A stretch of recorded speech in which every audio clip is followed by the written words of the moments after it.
Pardon the interruption, but I'm Mike Wilbon. Tony, it's National Take a Hike Day. How you celebrate? I'm Frank Isola, apparently by taking one. Oh my goodness. Yeah. He just ran out. Yeah. He just left. I guess he had to leave his home. It's cold here. It's cold. No, it ain't cold there. It's cold here. Yeah, no. I'm in Chicago. It's like mid-20s, dude. Snow it should flurries. be cold there. 30 miles an hour winds. This is like, who lives here? Welcome you're to from PTI. Tony almost made it to Thursday, but here to cover his workload is our great friend, Mr. Frank Isola. It's actually colder in here. Yeah, it's toasty out there. Let's start with the Warriors, Frank, who lost again on the road last night, falling to Phoenix. The Dubs surrendered 130 points to the Suns, are now 0-8 away from home this season. Head coach Steve Kerr said his team lacks collective grit and added, quote, "We're playing a Drew League game right now," close quote. Ouch. Frank, do you see this as fixable? I'm glad he insulted the Drew League and not Rucker Park in New York City.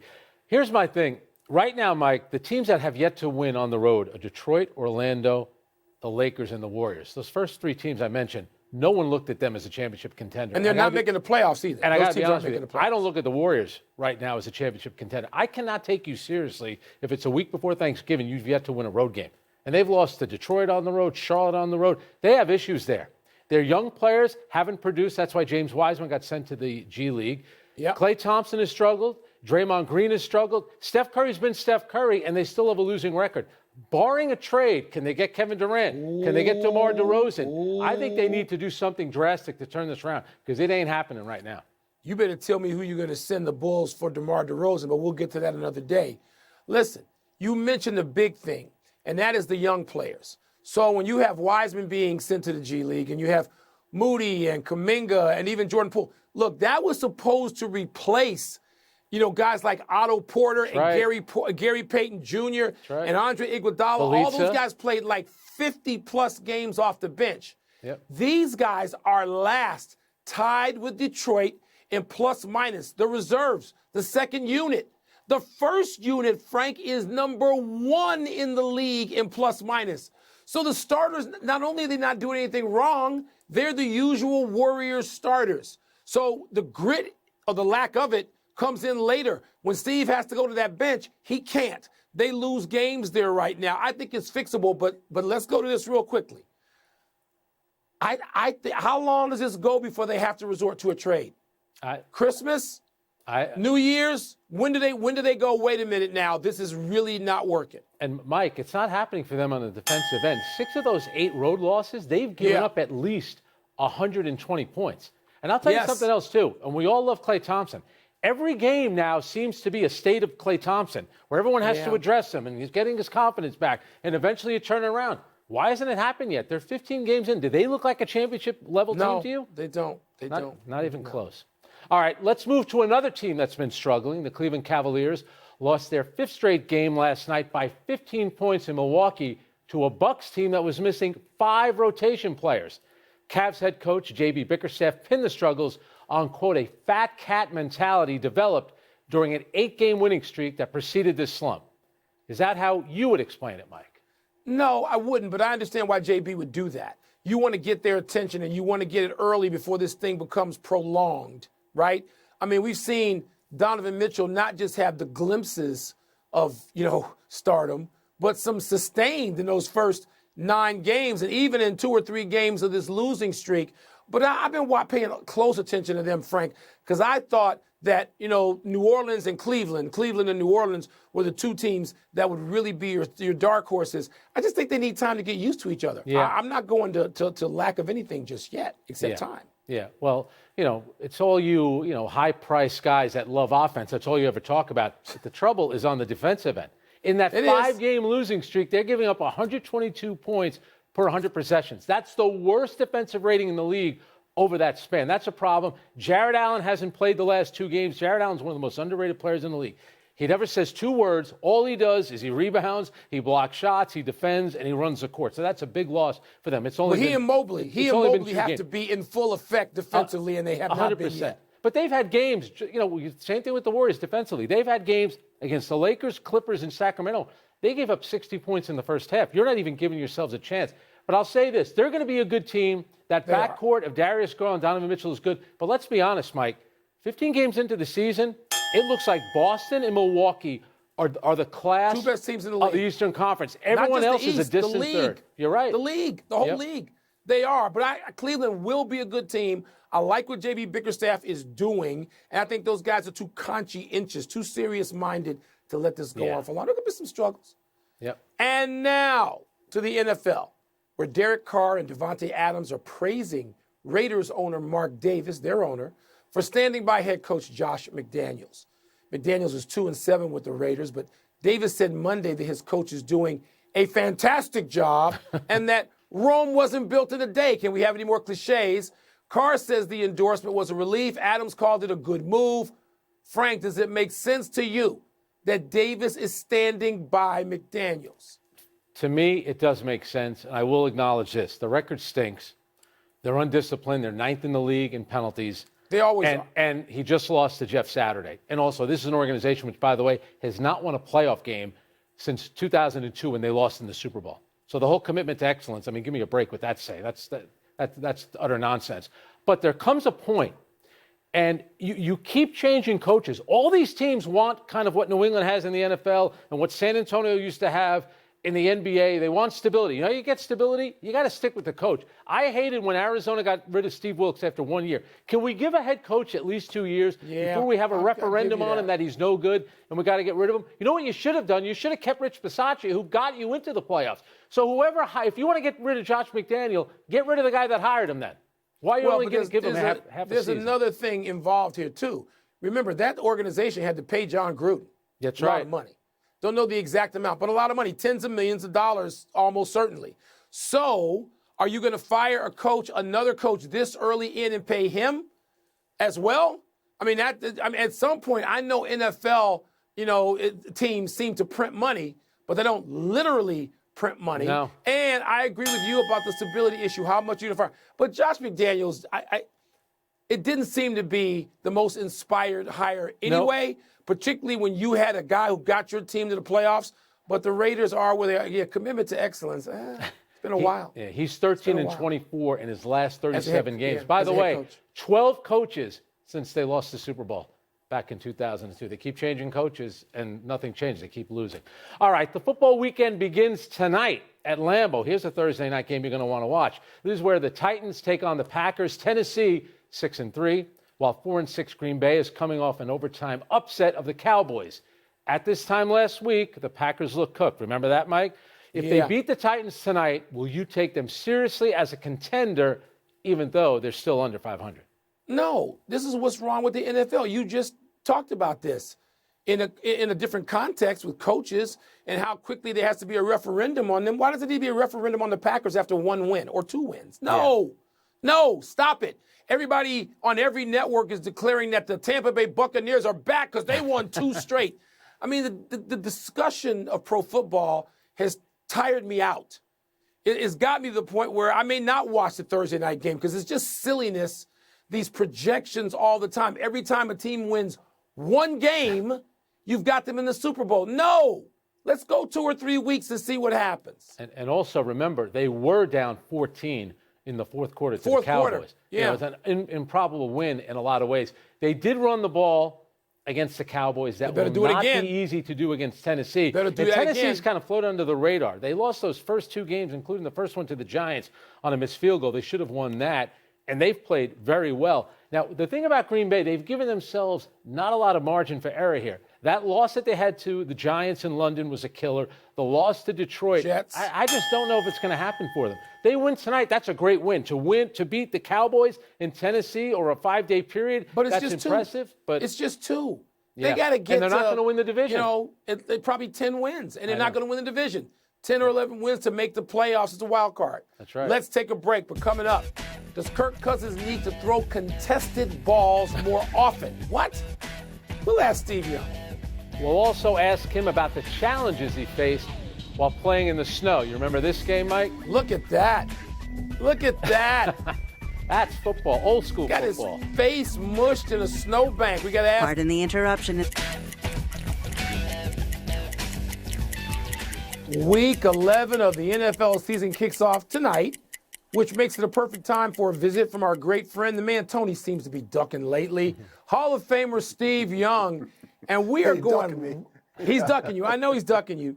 We're going to start with a guy that we've been praising everybody all week, and that's Justin Jefferson, who's making these insane catches, most recently against the Bills.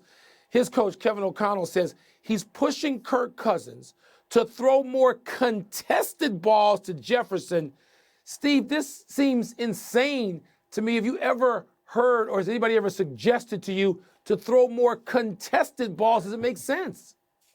Well, look, the rules are in favor of the offense right now, right? And you've seen, defensive pass interference. The penalty is just far outweighs the crime, right? And so in many ways, he's right. Let's put up some more contested balls with great athletes. Let's do that. But the problem is inside the numbers, it can go anywhere. It can bounce around. There's people everywhere. Where you want to do it is outside the numbers, Michael, because you've got a hard boundary. The ball's coming towards the boundary so that it has, if it's a 50-50 ball, 50% it goes out of bounds, and 50% Justin Jefferson catches it, right? So that's what he's looking for. So, yes, I would say you can throw more contested balls outside the numbers. Inside the numbers? No, stop. That's not going to work. I want to follow up just for a second. I have crazily, perhaps, compared Jefferson to the person I think may be the greatest football player in NFL history, your teammate, Jerry Rice. Am I insane to do that? Or when you see Jefferson, can he even go in that conversation?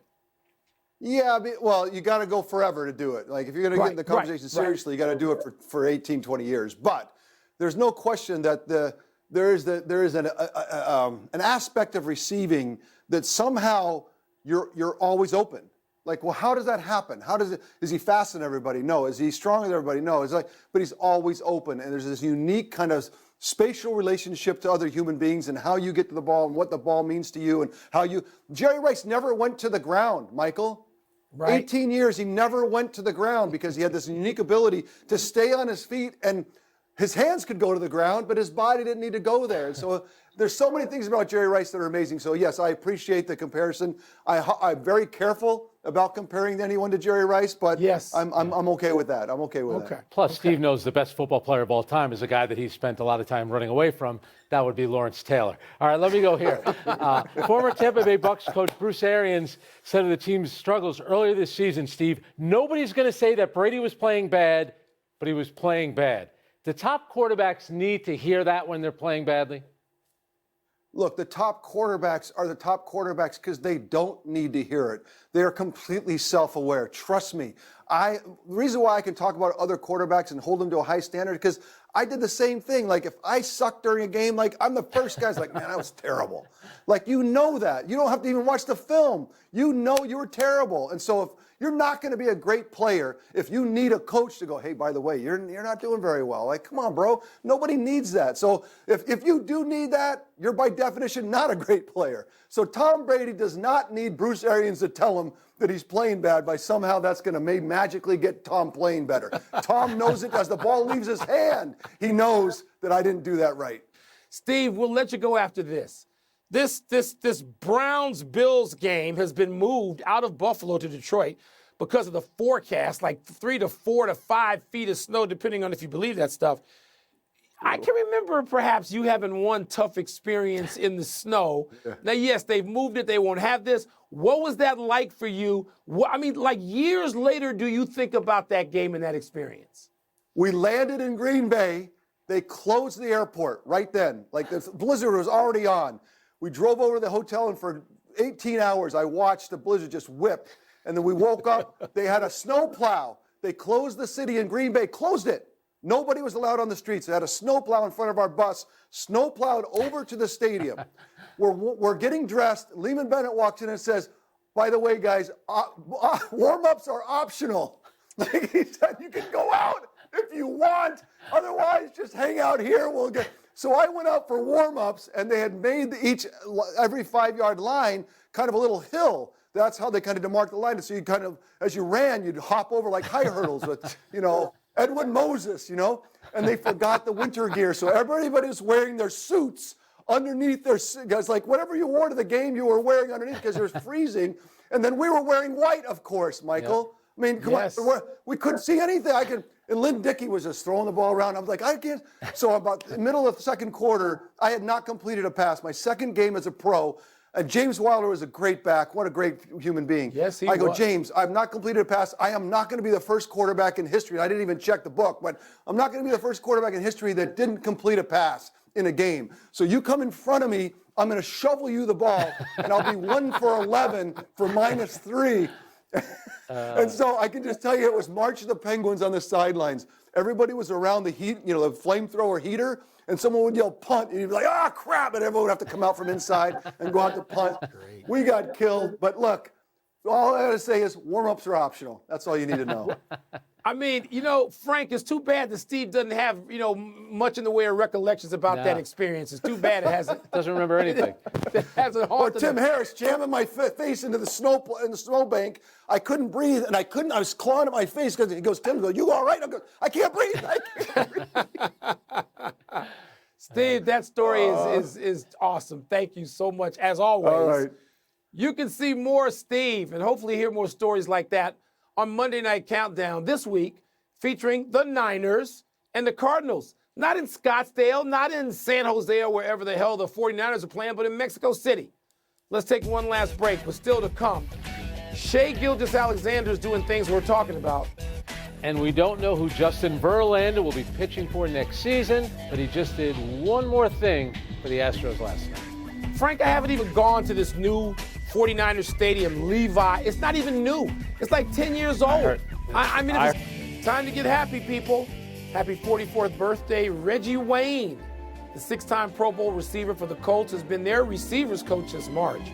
He was one of the assistants Jim Irsay passed over for the interim head coach opening when he instead hired Wayne's former teammate, Jeff Saturday. Wayne was asked today whether he would have taken the job if offered and said, quote, bleep yeah, why wouldn't I? Close quote. In his 14-year NFL playing career, all with the Colts, and so many with Peyton Manning and Marvin Harrison, Wayne caught balls for more than 14,000 yards, Frank, and 82 touchdowns. Yeah, I still kind of feel like he's underrated a little bit. Obviously, Peyton Manning got a lot of attention. Harrison did as well. In 2007, he finished first in the league in receiving yards. He beat Randy Moss by 17 yards. That's when Moss played for the Hall of Fame numbers. Hall of Fame numbers. He does. Yep. Happy anniversary to the Green Bay Packers. Quirky research on Twitter, of all places, alerted us to this. On this day 48 years ago, John Hadle connected on a pass over the middle to the late running back MacArthur Lane, who took it all the way in for a 68-yard score against the Vikings. Lane celebrated by flinging the ball up in the air, then lost his balance, fell over the tarp at the Met, and crashed into a chain-link fence. Lane stayed down for a while, but after the game, he joked that he was going to sue the Vikings and said, quote, I'm wine, I get better with age, I ain't old, I ain't hurt. He limped away from reporters and added, only when I walk. I love that. By the way, the Vikings went on to the Super Bowl that year, lost to Pittsburgh. My first favorite football player was Chuck Foreman. And Minnesota, playing outdoors, that was a huge advantage they had. Why they ever moved indoors, and they built another stadium who moved indoors. What is the point of that? Minnesota and Detroit, and now the Bears may be stupid enough to follow. Makes no sense. No sense. Happy trails to last night's game for the Wizards. Green Bay will own everybody in the division. Washington was up 2 on the Thunder with 6 seconds left when Shai Gilgeous-Alexander received the inbounds pass, took 3 dribbles, stepped back, and sank the winning three-pointer over Monty Morris. That matched his career-high 42 points, 30 of which came in the second half on 9 for 10 shooting. Frank, SGA is averaging 32 a game this season, shooting 54.5% overall, 40% from 3, 90 from the line.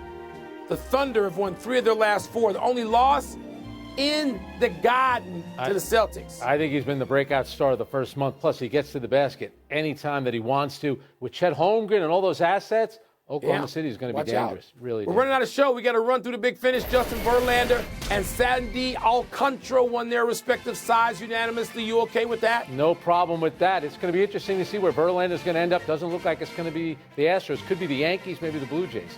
College hoops, number 11 Texas beat number 2 Gonzaga by 19. Is that a big deal? Yes, because it's the Zags' worst loss in more than 8 years. Clippers upgraded Kawhi to questionable for tonight versus Detroit. Is that significant? I think it is. I think that injury's a lot worse. By the way, 3.5 years, Kawhi's played 111 games. Last 3.5 years, Kyrie's played 111 games. I wanted that stat for you. LaMelo Ball re-injured his ankle last night when he stepped on a fan's foot while chasing a ball out of bounds. Your thoughts? That franchise needs some good news of some kind, that basketball team. It really does. Last one, college football tonight. SMU at number 21, Tulane. You smell an upset? Nah, SMU, by the way, 6-4. Tulane, 8-2. Not too sneaky shabby. good. Go Green Wave. We're out of time. Thanks for watching. I'm Frank Isola. And I'm Mike Wilbon. Same time tomorrow, Knuckleheads. You can get the PTI podcast on the ESPN app or Apple Podcasts. And now, I got to go back in the snow.